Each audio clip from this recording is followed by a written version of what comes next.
So, nandito tayo uli ngayon sa Dea Clark, mga kabahay, no? Dito sa bahay ni Kuya Mon, pero nandito tayo sa kabilang unit, dito yung sa kanila. Yan, dyan. Nandito tayo sa kabilang unit kasi magwe-welding tayo. So, wala naman tao dito sa kabilang unit. Dito rin natin dati, kung matatandaan nyo, dito rin tayo nag-welding nung ginawa natin yung gate at saka yung mga grills nila dito sa bahay. Yan, matagal nang bakante ito, kaya nakakapagtrabaho kami dito.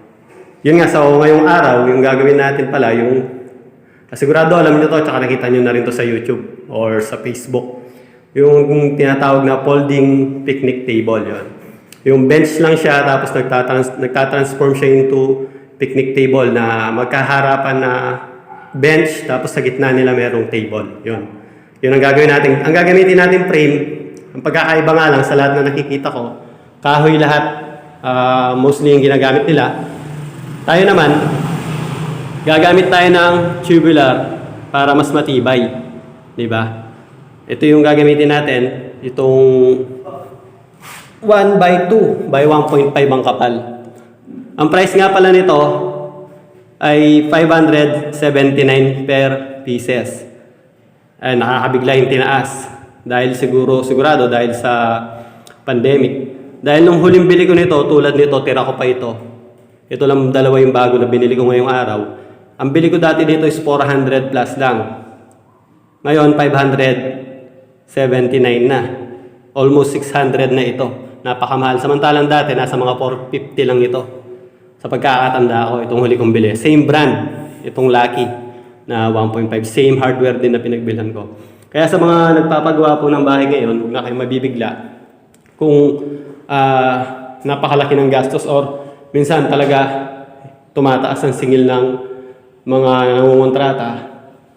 Hindi lang naman kasi materialis ang tumataas, siyempre. Lalong-lalo na yung unang-unang tumataas yung pagkain. Pagka ganun, tumataas lahat. Damay-damay na yan. Tumataas din yung rate ng tao o yung pasahod sa mga tao. So, napakamahal na talaga magpagawa ng bahay ngayon. Hindi lang yun, lahat ng bilihin tumataas. Sabi nga ng iba, ano na lang yung bumababa eh.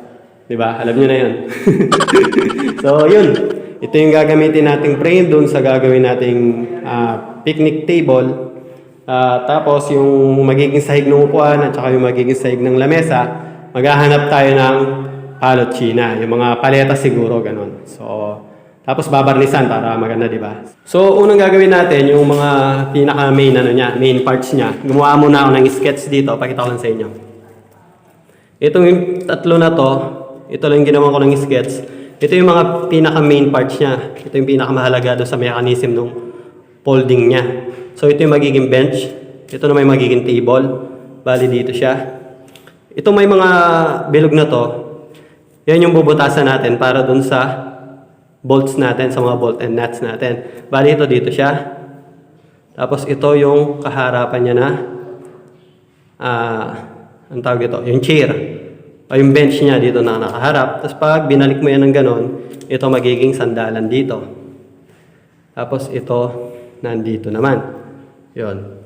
So, may mga sukat na rin ako, 40 cm, yung height ng ano natin. From floor, 40 centimeters. Tapos siguro, yung lapad ng ating magiging lamesa ay 50 na lang. Hindi ko na suggest si 60 kasi yan din magiging sandalan. Baka masyado siyang tumaas.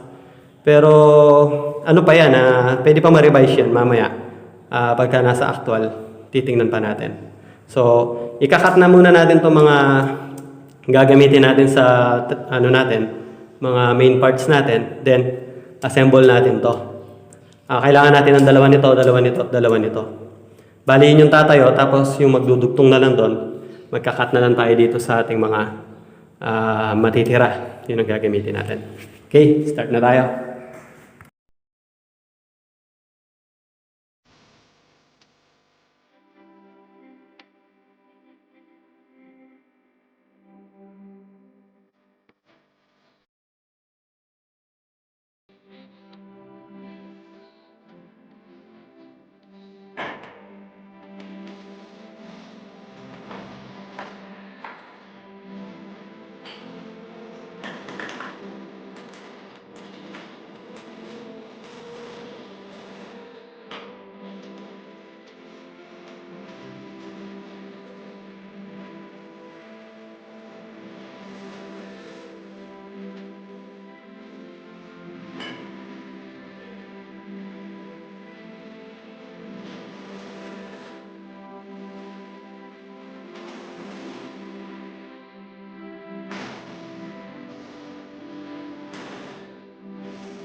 Yan, testingin natin mga kabahay ha.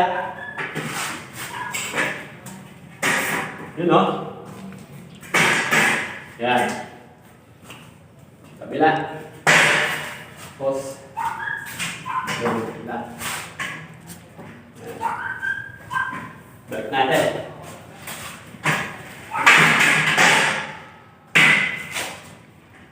Yes! So, bali ito na yung natapos natin ngayong araw, no? Yan, yung pinaka-frame niya, yung buong frame niya. Pero may mga additional pa yung bukas. Maglalagay pa tayo dito. Sa loob, sa gitna. Bali, yung palochina na lang yung kulang dyan. Pero bago yung pipinturahan muna natin.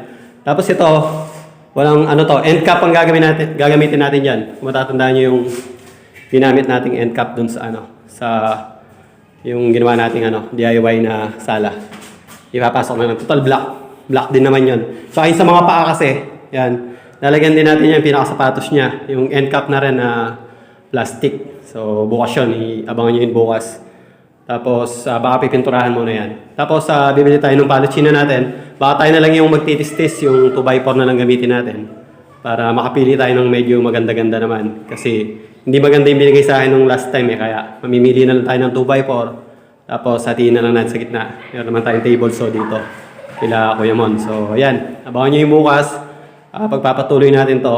At salamat sa panonood. At kung bago ka pa lang sa channel natin, syempre, huwag mo kalimutan mag-subscribe. Ayun. Ayos.